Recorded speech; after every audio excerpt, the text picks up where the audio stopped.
Labą dieną. Išbandysim vertimą. Ar gaunasi versti?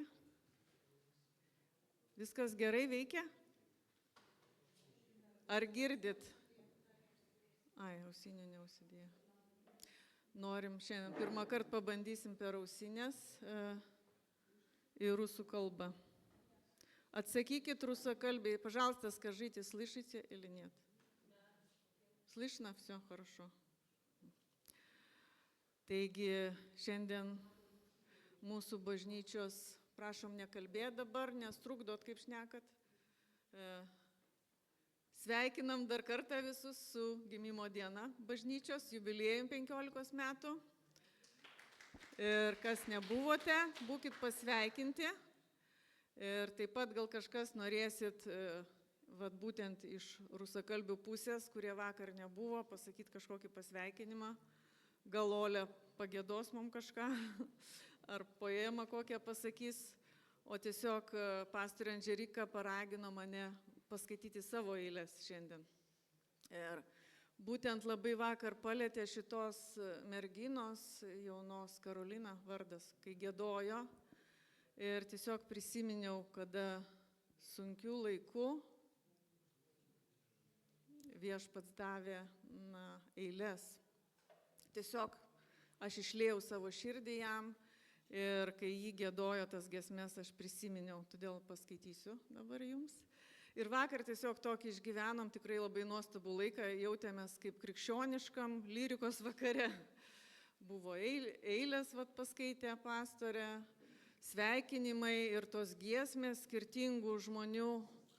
Tai tikrai toks, vakaras labai labai gražus ir mes dėkojam Dievui už jį, nes buvom labai visi palaiminti, ar ne? Kaip jūs?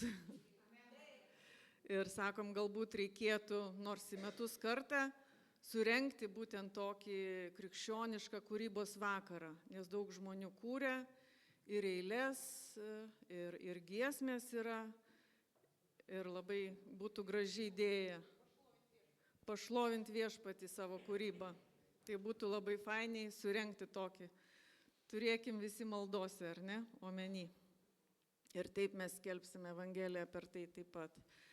Taigi, eilės iš širdies viešpačiui, meilė mano, saldybė mano. Aš noriu vėl išgirsti tavo balsą. Laukiu tavęs įprastoj mūsų vietoj, kur niekas kitas ten užeiti negali. Tu manyje ir aš tavyje. Su tavim pamirštu viską aplinkui. Ta tyla ir ta ramybė, nugali nežinę, sielvartą, baimę, tobula tobulybė. Vienas apšviestas tavo žodis ir drąsiai einu pasitikti rytojaus. Mano širdis prisipildė gražiausių žodžių mano karaliui. Jis mano, o aš jo. Saldybė mano, tobulybė mano, šviesa apšviečianti bet kokią tamsą. Paslėpk mane savam glėby. Jis sako man, tu mano mylimoji, išsirinkau tave, kad būtume drauge. Su ryto bundančia aušra, su paukščio giedančia giesme, aš laukiu savo mylimosios. Ateik, aš noriu panešiot tave ant rankų. Aš ateinu, nes pažadėjai nešiot mane iki mirties. Aleliuja. Tai greičiausiai vertimo nebuvo į rusų kalbą, bet mes norim išgirsti ir rusiškai, žinom, kūrėt. Tai pakviesim dabar pastorę Andželiką. Prašom, pastorę. O į kokį mikrofoną, nežinau, pasirinksit. Pažiūrėk, gal šitas veiks.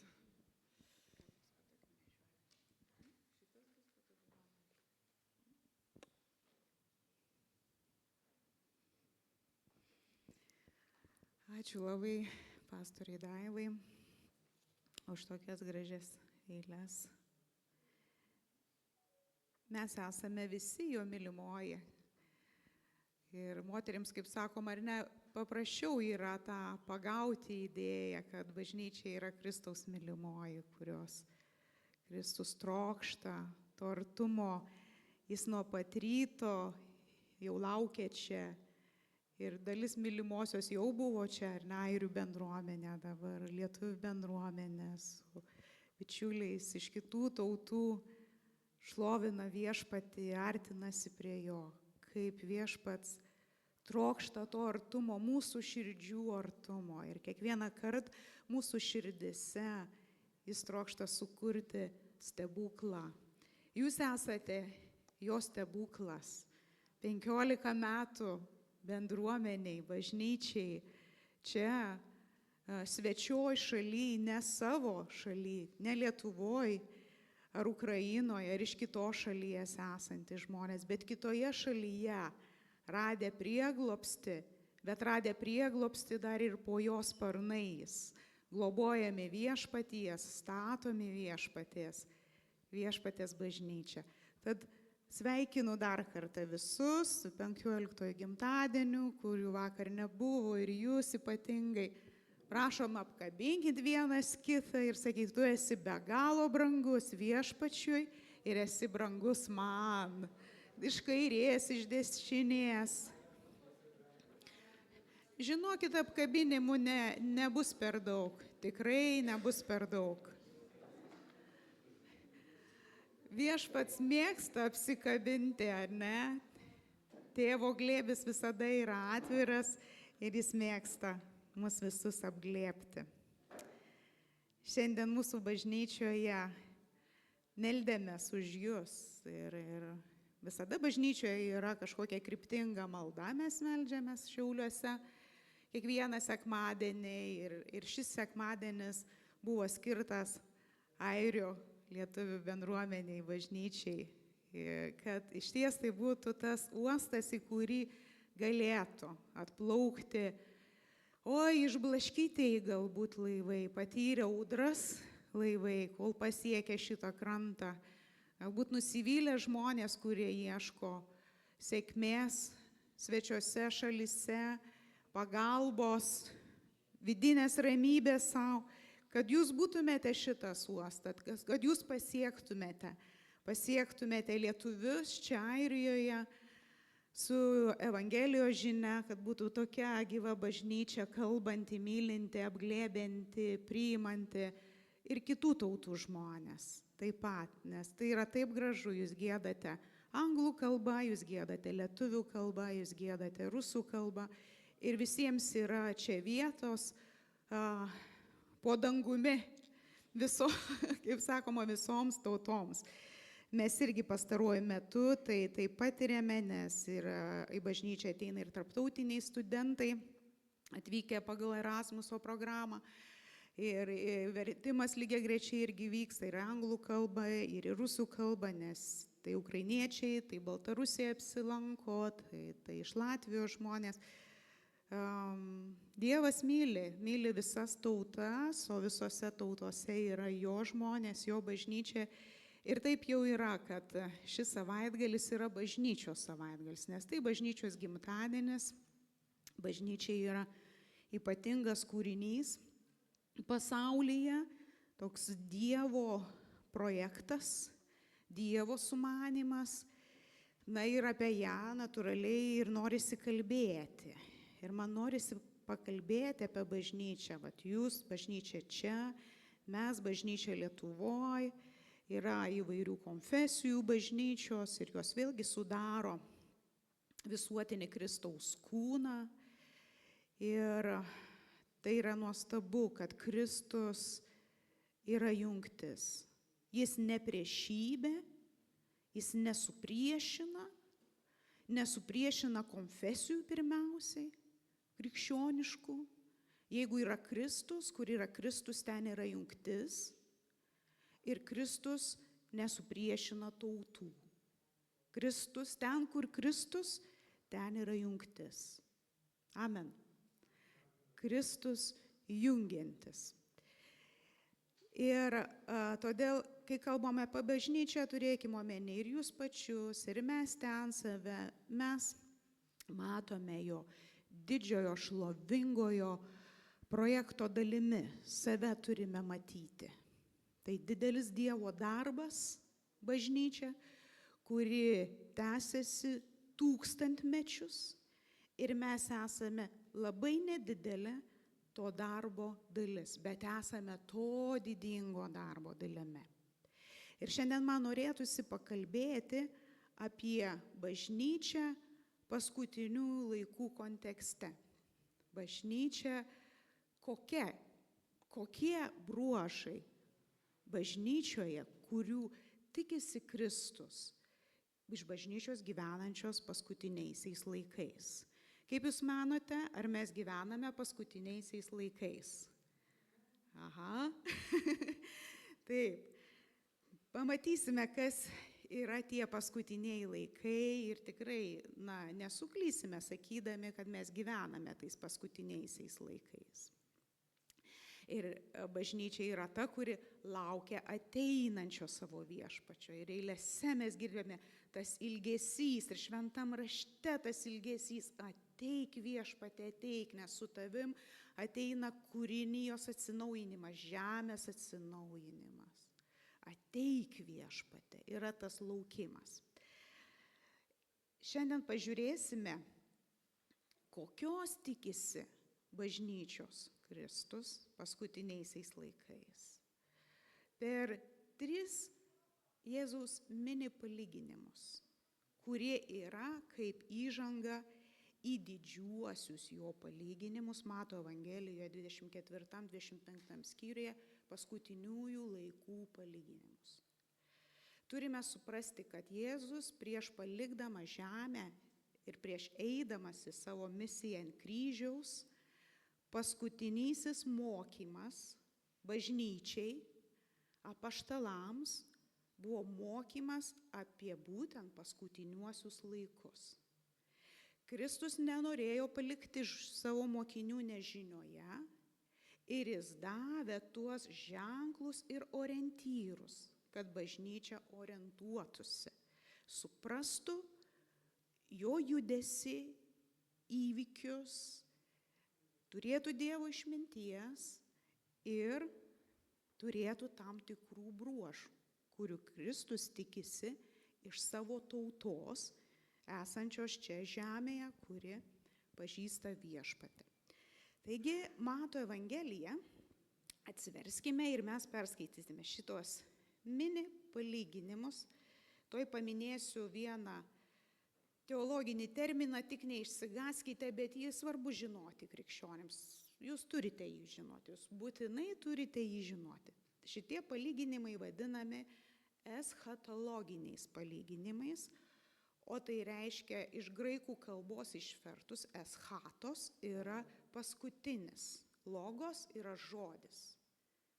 Žodis apie paskutiniuosius laikus. Palyginimai apie paskutiniuosius laikus. Taigi skaitome Mato 24 skyrius nuo 32 eilutės. Jėzus kviečia: pasimokykite iš palyginimo su figmedžiu. Kai jo šaka suminkštėja ir sprogsta lapai, jūs žinote, jog artėja vasara.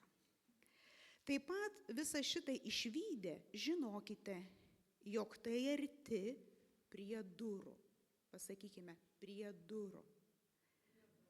Tai arti prie durų. Iš tiesų sakau jums, ši karta nepraeis, iki visa tai įvyks. Dangus ir žemė praeis, bet mano žodžiai nepraeis.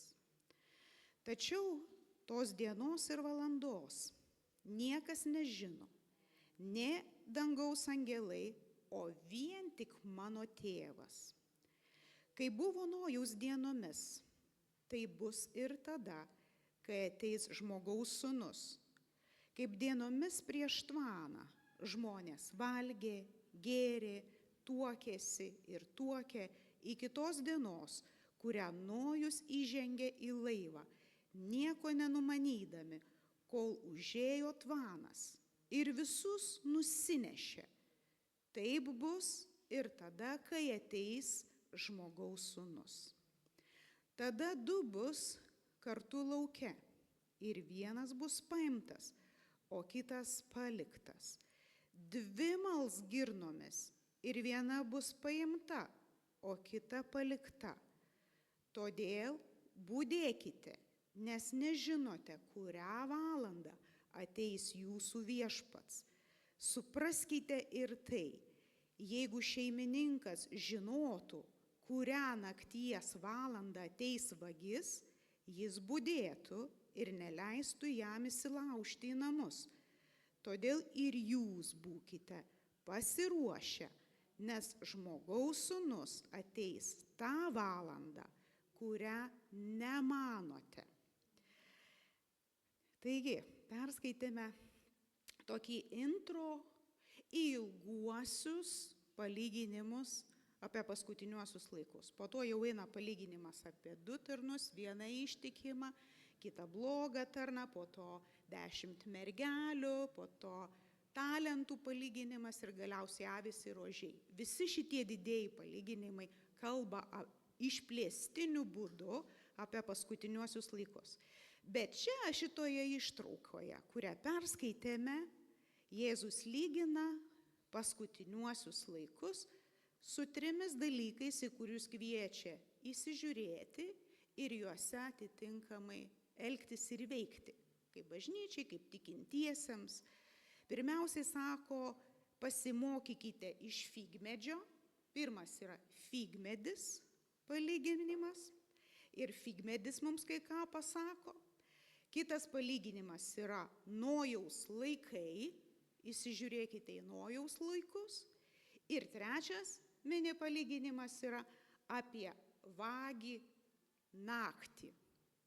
Na ir kiekvienom šitam palyginime yra įdėtas tas pamokymas, tas kaip perspėjimas to, ko tikisi Kristus iš mūsų, kaip iš bažnyčios. Dabar, kai sako, žiūrėkite į figmedį. Figmedis yra medis, kuris turi, ženklus savyje. Ir Izraelyje figmedis yra, kaip labai suprantamas medis, labai gerbiamas medis, labai ypatingas medis. Labiausiai Biblijoje, tarp labiausiai minimų medžių figmedis yra, kaip brangintinas medis. Yra vynmedis, ar ne, yra alyvmedis ir figmedis. Daugiau nei 50 vietų yra paminėta figmedis ir dažnai jisai naudojamas simbolinėse prasmėse. Figmedis dažną kartą tapatinamas su gerove ir pertekliumi, nes tai yra tas medis, kuris atnešdavo, būtent Izraelio žemėje neždavo 2 kartus per metus vaisių. Labai anksti užmezga pirmąjį vaisių ir neša vaisių nuo gegužės mėnesio iki rugsėjo. 2 derliai per metus.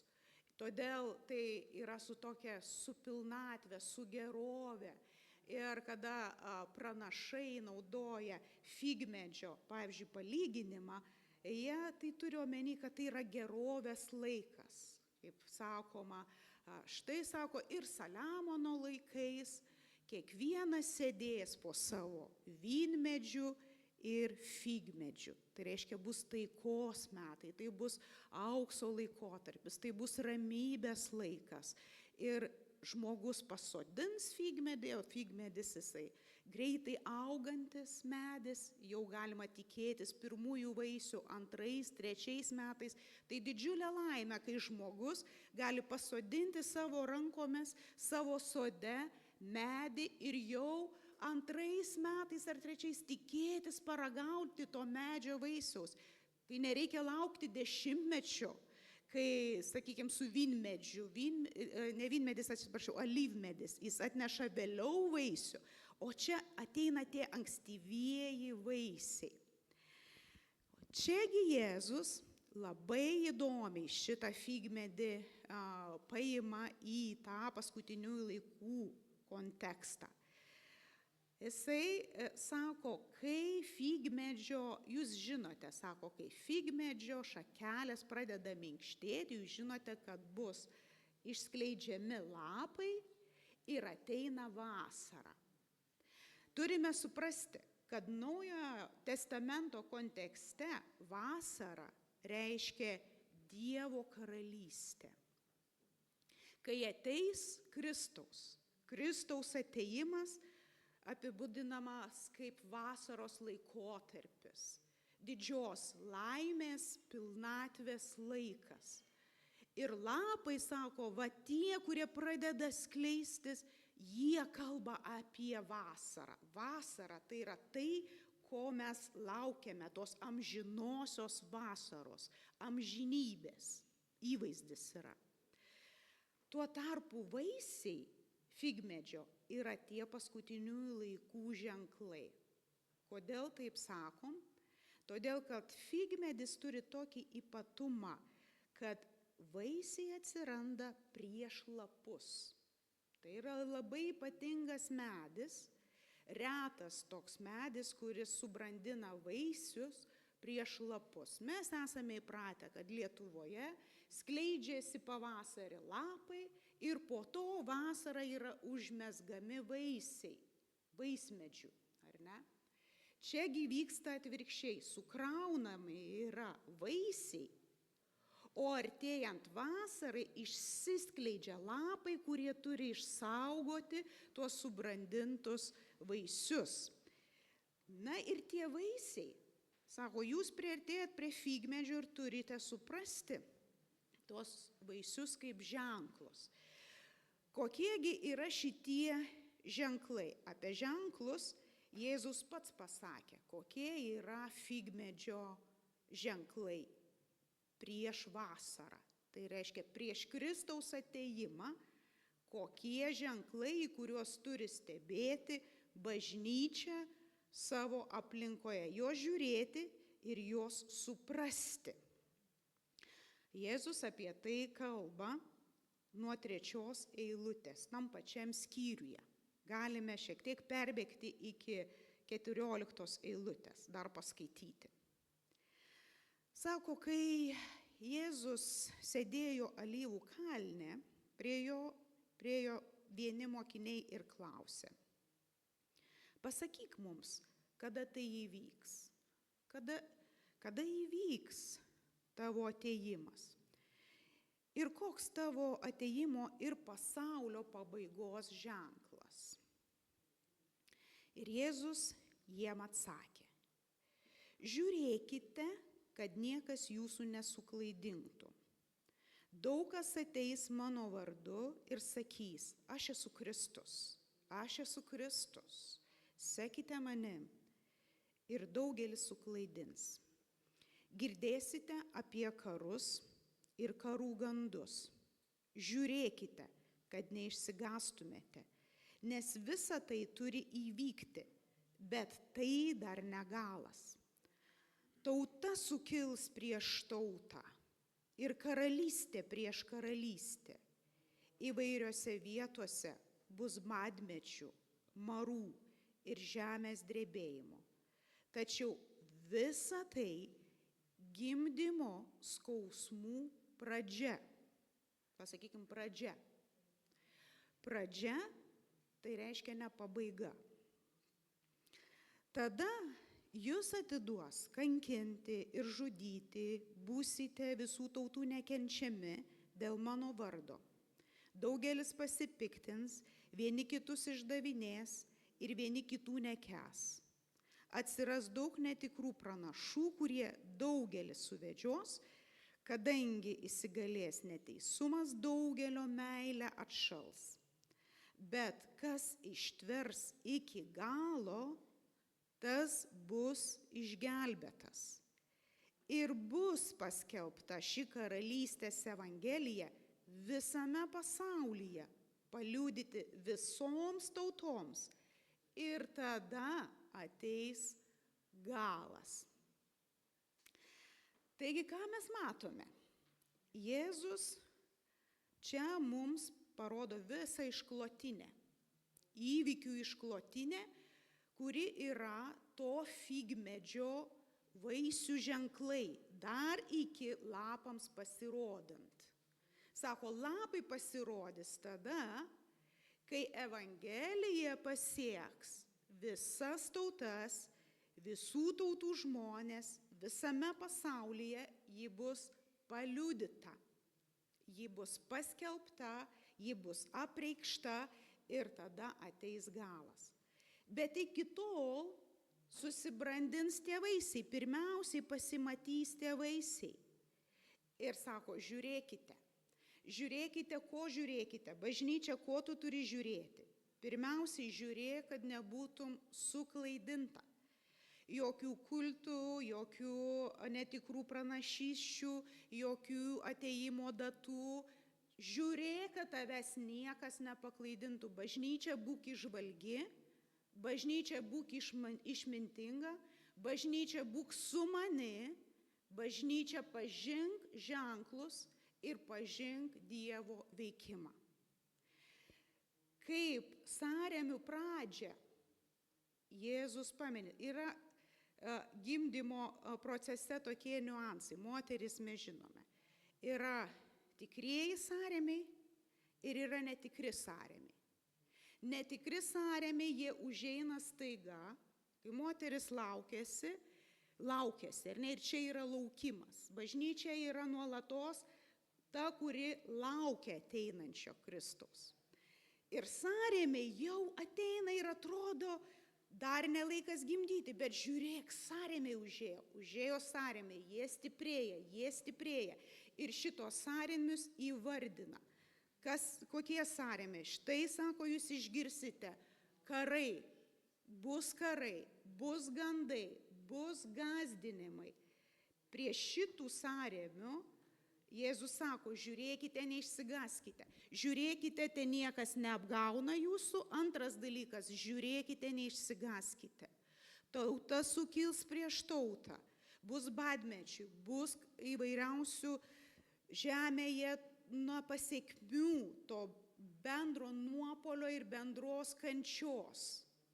Bus tie marai ir bus žemės drebėjimai ir bus tos katastrofos ir tai yra tie tarytum netikrieji sąrėmiai.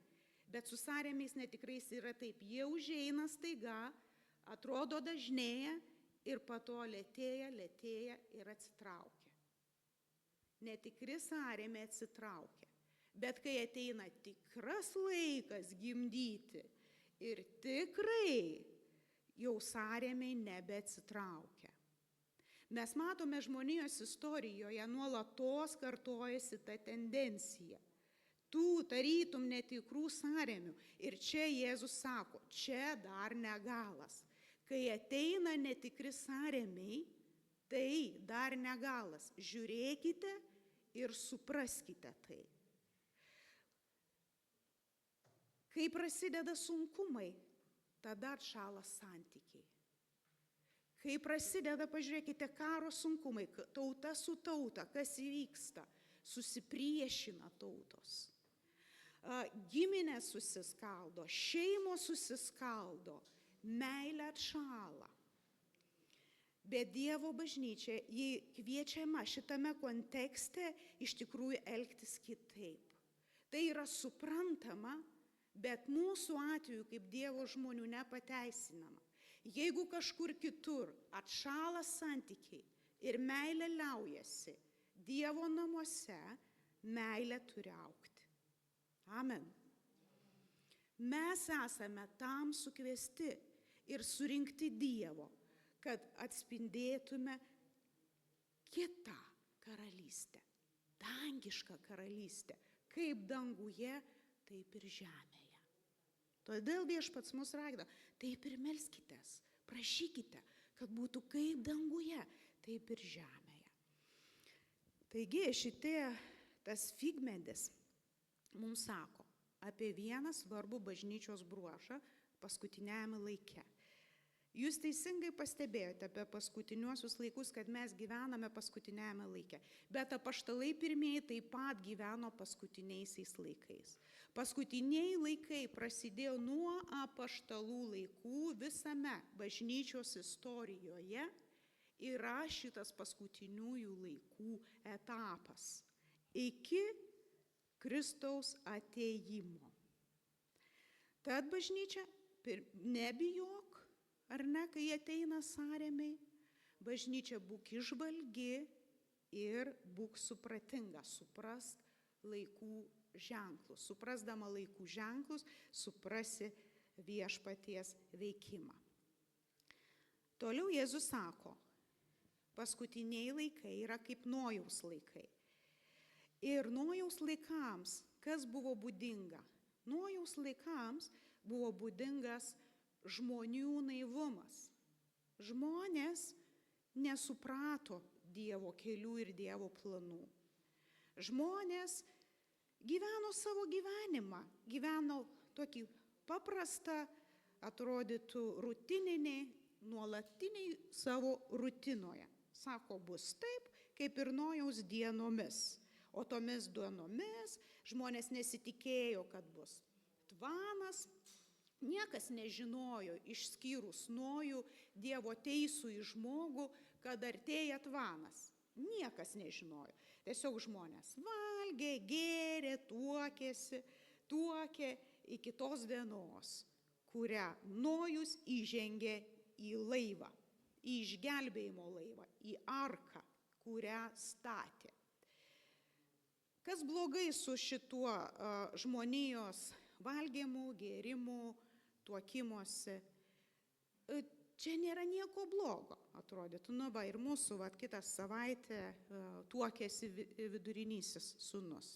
Jis irgi tuoksis ir mes laiminsime, vyksime, va, jauną šeimą irgi laiminsime. Su tuo nėra nieko blogai, bet tiesiog žmonės, jie gyveno neatsakingai.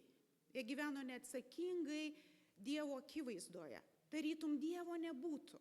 Gyveno taip, kaip jie norėjo gyventi ir visiškai ignoravo Dievo buvimą, tarsi Dievo nebūtų. Jie į saulę žiūrėjo, į dangų, į žemę žiūrėjo tik dėl savo poreikių. Ir gyvendamas tokį gyvenimą žmogus, puoselėdamas savo vidinę egoizmą, paprasčiausiai gyvena eidamas tiesiog vis nedoryn tą savo nedorybę, egoizmą, jis daugina ir padaugina ir viskas, ignoruodamas Dievą. Tuo tarpu Nojus, jam apsireiškė Dievas. Dievas išreiškė jam savo skausmą, sako, mane liūdina toks žmonijos gyvenimas. Aš gailiuosi, kad aš sukūriau žmogų. Aš sukūriau žmogų bendrauti su juo. Jis visiškai nusisuko, jis nepažįsta Dievo kelių, žmogus nepažįsta Dievo kelių. Aš gailiuosi, aš sunaikinsiu pasaulį, bet aš išgelbėsiu tuos, kurie atsigręš. Tu statyk laivą.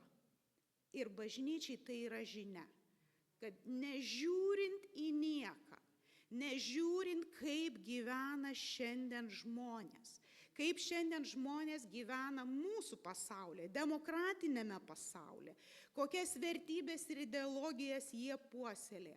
Mūsų kaip bažnyčios tikslas – statyti išgelbėjimo laivą, ištikimai būti tame pašaukime pastoviai, kaip ir Nojus, statyti išgelbėjimo laivą.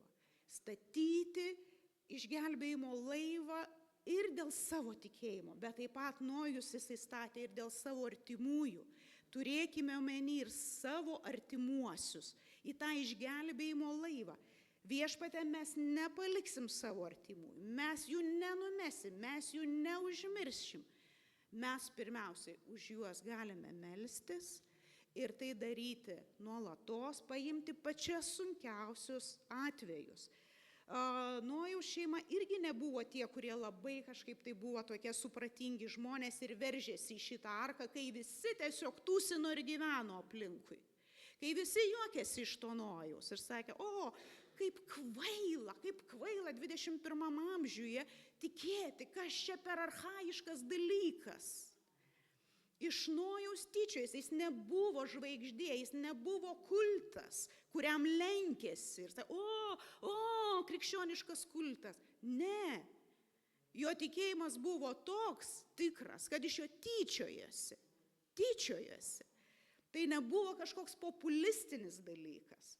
Jis darė kažką labai nepopuliaraus, švietė saulę, o jis statė laivą. Žmonės sako, mes gyvenam demokratijoje, mes turim laisvės, teisės. Žmogus dabar laisviausias savo istorijoje žmonijos. Bet mes žinome, kad tikrąją laisvę, vidinę laisvę, nuo vidinių kančių, nuo vidinio suirimo ir erozijos, ar ne, naša Dievas. Ir sako, tu esi šitoje statyboje, bažnyčia, tu esi Nojaus arka, tu esi šita ta statyba. Ir kiekvienas mes toks esame. Prieš kurį laiką su Aidu, aš galvoju, mes prieš kokį porą, gal 3 metų, pradėjome melstis tiesiog už savo vaikus, šeimos narius.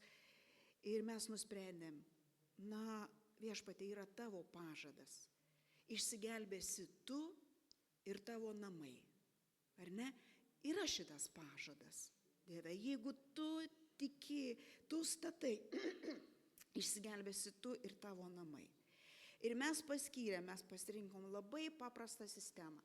Kiekvieną savaitės dieną, mudu, tėtis ir mama, mes meldžiamės už savo vaikus, savo žentus, dabar bus marti, tiesiog kiekvienam skirdami dieną. Pirmadienis yra šito vaiko, antradienis yra šito vaiko, trečiadienis yra šito vaiko, žento ta diena, vienas už kitą dar pasimeldžiam. Už šeimos narius. Toje statyboje turėkime tai omeny, Dievo žmonės, Nojai ir Nojos, šiuolaikiniai Nojai ir Nojos. Ta arka ne tik tais mums, bet ir mūsų artimiesiems. Ir visai kūrinijai, ir gyvūnijai, ir ta gyvūnija gali simboliškai simbolizuoti, nežinau, visokius žmonės, visokius grupės, pačius keiščiausius, ir ten, reiškia, visi ėjo po du, ar ne, ten porom ėjo, ten ir pelytės, ir gyvatės, ir krokodilai, ir kažkas gražu, ir kažkokie flamingai ėjo į tą Nojaus arką. Patys keiščiausi dalykai ir tikrai pasižiūri, kaip ir jūs patys juokaujate, tai bažnyčia pasižiūri, tokia įvairi liaudis susirenka Viešpatyje, įvairiausių bruožų. Tai kiekvienas, kuris yra pašaukiamas ir atsiliepia, įeis į tuos namus. Ir vieną dieną tai akivaizdžiai pasiteisins. Šita statyba pasiteisins, kai netikėtai ateis ta diena, kai žmogaus sūnus grįž, tas išgelbėjimo laivas pajudės savo linkme, kurią Viešpats jį ir pašaukia būti, amžinojo gyvenimo linkme. Tad, sako, nieko netidėliodamas, į nieką nežiūrėdamas, neidamas populistiniu keliu, statyk, neatsitrauk. Per savo tarnystę 35 metų, mes kitais metais minėsime bažnyčioje 35 metus. Žinokit, ne vieną kartą blauzdos drebėjo, ne vieną kartą nusivylimas užeidavo. Aš sakydavau, jau Viešpatie, jau per sunkus yra šita statyba. Jau trauksios. Dar kai iš išorės spaudžia, dar vienas dalykas. Bet kai iš vidaus jau pradeda nepatikti, sumaištauti, pykti, nesuprasti. Atrodo, ėjom 25 metus kartu ir štai tau, koks nesupratimas, ar tai įmanoma, Dieve. Palieku aš tą arkos statybą, tegul ji pati statos kaip nori. Bet Viešpats sako, aš skaitau, sakau, kaip Nojaus dienomis, tu nežiūrėk, kokia kryptimi viskas eina. Kartais tai pasižiūrėk, lengviau net ten atrodo yra Dieve. Sako, statyk toliau, ištikimai statyk išgelbėjimo. Sau, artimiesiems, visiems žmonėms statyk išgelbėjimo laivą. Nes tai bus, sako, staiga ateis žmogus ir jau jis padarys atranką. 2 lauke dirba, vienas paimtas, kitas paliktas. 2 mala, viena paimta, kitas paliktas. Ir galiausiai mes matome tą 3 palyginimą. Viešpats sako, ateina bruožas apibūdinamas, kaip jis ateis, kaip vagis naktį. Vagis naktį. Koks negarbingas palyginimas. Jėzus kartais mokėdavo savo auditoriją taip, pritrauk dėmesį tai, ką jis kalba, šokiruoti savo auditoriją, palyginti su tokiais nedorais dalykais, tai su kažkokiu palygina Dievo karalystės veikimą su nedoru ūkvedžiu, čia su vagiu, vagis naktį. Kada ateina vagis? Netikėtai. Tiesiog tu negali to suplanuoti. Tu negali niekaip to žinoti. Negali, atrodytų, niekaip tam pasiruošti. Vagis niekada neateis viešai, sakys, štai aš ateinu, užrašau lapelį ant durų, ateinu 3 valandą nakties, 03 minutės. Įsilaušiu pro šitą langą, įeisiu. Instrukcija. Eisiu per šitą kambarį ir nueisiu ten iki seifo, kuris yra kur nors, įmūrytas garaže, nežinau kur. Ne, niekas nežino. Visi žmonės žinojo, kad gyvena nedorame pasaulyje ir todėl, visokių imdavosi apsaugos priemonių. Kas statydavo, grotas, ar ne, kad neišsilaužtų, kas aukščiausias tvoras stato, sargai budėdavo, ar ne, prie miestuose būdavo sienos, uždaromi vartai, sargai būdė iki aušros, budėjimas, kad priešas neįeitų. Dabar signalizacijos visur įteisomos. Mažos signalizacijų, kameros apkabintos, tai vaikštom, žavimės bažnyčiomis ar architektūriniais pastatais Dubline ir žiūrint kiekvieno kampo kamera. Viskas filmuojama. Budima. Tai vat šiuolaikinė yra budėjimo išraiška, kad staiga neištiktų ta diena X, kai yra įsilaužiama. Bet ir palyginama, sako, bus taip su ta diena, kad kaip vagis naktį, kai yra atsipalaidavimas, miegas.